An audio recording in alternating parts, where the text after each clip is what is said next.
Kalau anak sudah diberi peringatan oleh Allah Ta'ala, cucunya Haji C itu sakit. Ini sebenarnya peringatan dari Allah Ta'ala bahwa anaknya Haji C ini ada kesalahan, termasuk agak fatal kepada ibunya lah.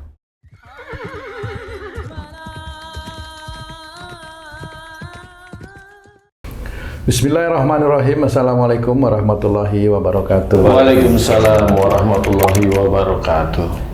Para pemirsa dan sahabat beriman dimanapun berada, alhamdulillah kita berjumpa lagi di Ustadz Danu Official Channel. Semoga kita selalu dalam lindungan Allah Subhanahu wa Ta'ala. Amin ya rabbal alamin. Di video kali ini kita akan ngaji lagi bersama guru kita semua, Pak Ustadz Danu. Assalamualaikum Pak Ustadz. Waalaikumsalam warahmatullahi wabarakatuh.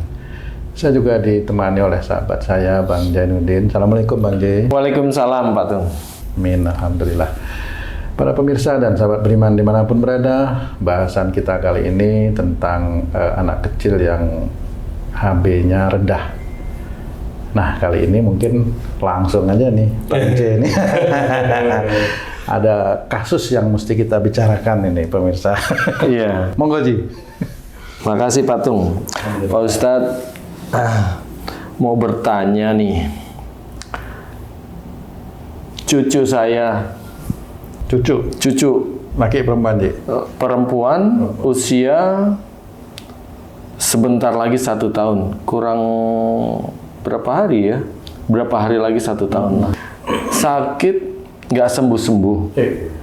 Ya, udah hampir 2 minggu. Sakitnya tuh bapil sih, batuk pilek. Bapil. Ada panas nggak badannya? Badannya relatif, kalau rata-rata kan kadang panas, kadang turun. Kalau diambil rata-rata selama 2 minggu itu gitu ya. nggak panas. Oh, nggak panas ya. Kemudian diperiksakanlah ke dokter. Dokter suruh tes darah. Karena udah agak lama sakitnya. Biasa kan lo baru bapil mah kasih obat batuk pilek gitu. Ini karena udah waktunya lama, diceklah darahnya. Ternyata hasilnya dari pemeriksaan darah itu HB-nya 7, rendah. Nah, sekarang saya mau nanya ke Ustadz, HB rendah itu disebabkan akhlak apa Ustadz yang harus diperbaiki Ustadz? Ya.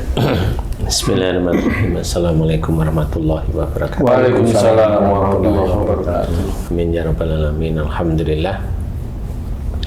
Langsung kita fokus saja ya, karena memang banyak juga bagi ibu-ibu atau bapak-bapak yang anaknya HB-nya drop, ya di bawah 11 lah, 7, 9, 6 dan sebagainya. Nah, untuk mengawali dropnya HB itu, insya Allah rusaknya di daerah sumsum tulang belakang, di daerah tulang ekor naik lah istilahnya. Nah, yang hal-hal yang berhubungan dengan rusaknya sumsum tulang belakang, berhubungan dengan tulang ekor itu berhubungan dengan nasab. Berhubungan dengan nasab keluarga. Nah, kalau cucunya Haji C tersebut itu HB-nya drop, berarti di antara ayah atau ibunya cucunya Haji C, yaitu anak atau menantunya Haji C, ini ada tipe ya, yang HB drop itu tipenya adalah marahnya diam. Marahnya diam, bisa sehari itu masih aja jengkel terhadap orang tuanya. Jadi kalau yang cucu, yaitu bapak atau ibunya si cucu ini marah terhadap orang tuanya, kakek atau neneknya si cucu. Tapi tipe marahnya diem. Tipe marahnya itu nggak ngomong, diem aja, jengkel, marah. Nah, kalau Haji C itu mau memahami, kira-kira nih, yang sering menyimpan marah atau kelihatan marah tapi diem, ini siapa? Anaknya Haji C atau menantunya Haji C? Anak saya berarti. Nomor 1 anak nih. Nah, pertanyaan saya lebih mendalam lagi. Marahnya kira-kira kepada siapa? Anak perempuan Haji C marah sama Haji C, atau anak perempuan Haji C marah sama emaknya? Marahnya sama istri saya. Pertanyaan saya, kenapa anaknya Haji C yang cewek yang menurut Haji C itu pendiam, kok bisa marah sama emaknya? Kenapa? Beda pendapat aja, Ustaz. Selalu beda pendapat. Oke, dan yang selalu kalah siapa? Anak saya selalu kalah. Padahal kalau didengerin Haji J, kira-kira anaknya yang benar apa anaknya yang salah? Kalau didengar dari sisi... Ya, sebagian besar benar. Jadi anaknya Haji J sebagian besar benar. Kemudian ibunya yang berarti hobinya ngotot nih, sehingga anak dikalahkan. Sehingga insya Allah hubungannya, karena anak merasa dikalahkan, inilah dia nyimpen marah. Itu kurang lebih ya? Iya. Oke. Insya Allah betul Ji. Jadi untuk menganalisa itu harus detail. Kalau menurut saya seperti itu, karena nggak bisa asal-asalan marah itu nggak bisa. Tetap harus detail. Agar apa? Agar nanti kalau Haji J itu menyampaikan kepada anak itu detail juga.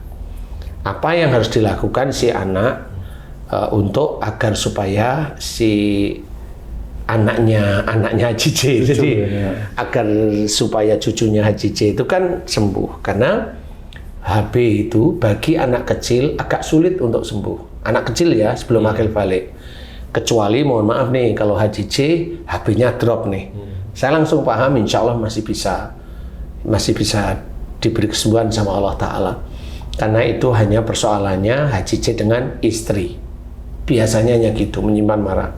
Tapi kalau si yang drop itu cucunya Haji J, berarti masalah ini yang marah ini kan ibunya kepada neneknya, di mana neneknya merasa selalu benar barangkali, egonya juga tinggi barangkali, kemudian mendominasi barangkali, kemudian males barangkali juga, iya. Barangkali ini kan barangkali semua ya.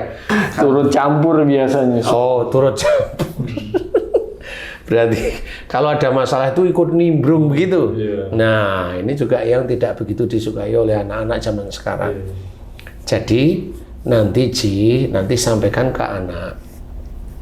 Haji kan sebagai imam nih, jadi sebagai imam anak dikasih tahu yang baik. Gini loh nak, gini, kamu harus mau minta maaf sama mamah nih, kan gitu. Harus mau ikhlas, dengan keikhlasan minta maaf setiap hari.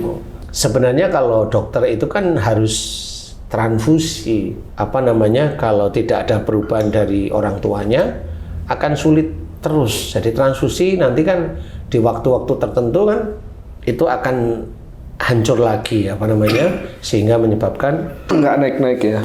Iya, naik sih, tapi nanti drop lagi gitu. Nanti kalau transfusi naik lagi, nanti drop lagi, seperti itu. Nah, untuk Allah diizinkan normal, insya Allah berarti ibunya khususnya harus meminta maaf sama mamahnya, ibunya si adik nih, jadi anaknya Haji J harus minta maaf. Satu itu. Yang kedua, Haji J juga harus ngasih tahu sama emaknya si anak ini, istri lah istilahnya. Insya Allah kalau memang itu bisa diceritakan, kalau mamanya anaknya Haji J kan disuruh dengerin ini kan insya Allah bisanya.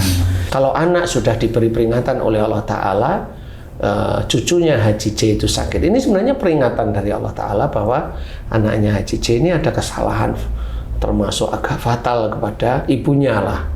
Nah ini kalau ini nggak dimohonkan ampun, kan dosa itu nanti akan ke bawah besok itu di akhirat. Karena banyak manusia, ya saudara-saudara kita yang Islam itu tidak pernah merasa dia berdosa. Sakit itu karena Allah menginginkan sakit, kan gitu. Padahal Allah itu tidak pernah berbuat zalim kepada hambanya. Nah itu nggak paham bahwa kalau sakit itu ya dari kita. Oh sudah dijelaskan.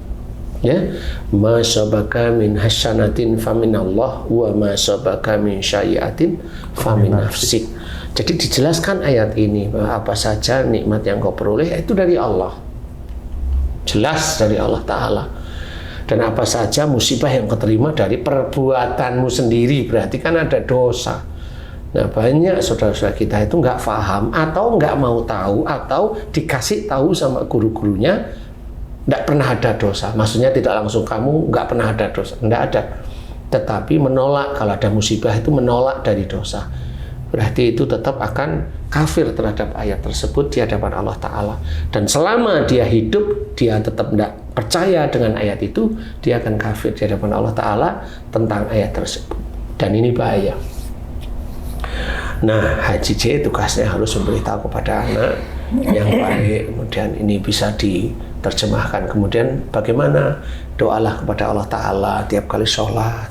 Ya Allah, jika anakku HB-nya drop disebabkan insya Allah, jadi disebabkan insya Allah dari aku sejak kecil atau sejak akhir balikku sering menyimpan marah, khususnya dengan mamahku. Jika itu dosa besar di hadapan-Mu, ya Allah, ampuni dosa-dosa besarku yang aku lakukan, yaitu menyimpan marah kepada mamahku. Astagfirullahaladzim, tenang. Astagfirullahaladzim, tenang. Astagfirullahaladzim. Lakukan doa itu lagi. Kemudian apalagi minta maaf sama mama. Minta maaf sama mama setiap hari. Kemudian juga istrinya Haji J diajari, nanti kalau anakmu minta maaf jangan minta. Nah, kan biasa gitu. Kamu sih sejak dulu dikasih tahu ngeyel loh, juga boleh seperti itu. Paham ya? Jadi untuk sedulur beriman, apa yang harus dilakukan? Insya Allah seperti itu. Mohon ampun kepada Allah Ta'ala. Beberapa hari, walaupun itu harus infus, transfusi nggak apa-apa. Jalanin aja transfusi semata-mata karena Allah Ta'ala. Tapi minta ampunlah kepada Allah, minta maaflah kepada yang bersangkutan. Insya Allah mudah-mudahan sumsum tulang belakang mulai diperbaiki lagi oleh Allah Ta'ala. Karena sumsum tulang belakang tetap ada malaikatnya. Semuanya di tubuh kita itu ada malaikatnya. Kalau kita itu sering mohon ampun, ya malaikat-malaikat itu tidak akan mengunci istilahnya, sehingga sumsum itu tidak mampu mendapatkan pasokan gizi, bisa kita pergunakan. Dan ini petunjuk dari Allah Ta'ala. Ini petunjuk dari Allah agar putrinya Haji J itu kembali ke jalan Allah. Amin. Paham ya? Iya, paham Ustaz. Ini bisa menjadi ilmu bagi sedulur beriman yang lain, agar dalam menghadapi situasi seperti ini, insya Allah ada cara doanya. Insya Allah juga kepada Allah. Kepada siapa kita mohon ampun? Kepada Allah. Kepada siapa kita meminta? Kepada Allah, tidak ada yang lain. Ya, kepada Allah. Mudah-mudahan ini manfaat. Wallahu a'lam. Alhamdulillah, terima kasih banyak Pak Ustadz penjelasannya. Mudah-mudahan dimudahkan. Amin ya Allah, amin. Para pemirsa dan sahabat beriman dimanapun berada, demikian tadi penjelasan dari guru kita Pak Ustadz Danu, bagaimana beliau memberikan analisa dan solusi terhadap sakit pada anak kecil HB rendah. Mudah-mudahan tayangan ini bisa bermanfaat untuk kita semua, untuk meningkatkan keimanan dan ketakwaan kita kepada Allah Subhanahu wa Ta'ala. Amin ya Rabbal Alamin. Saya Tung pamit diri, sampai jumpa di video kami yang lain. Wassalamualaikum warahmatullahi wabarakatuh. Waalaikumsalam warahmatullahi wabarakatuh. Alhamdulillah.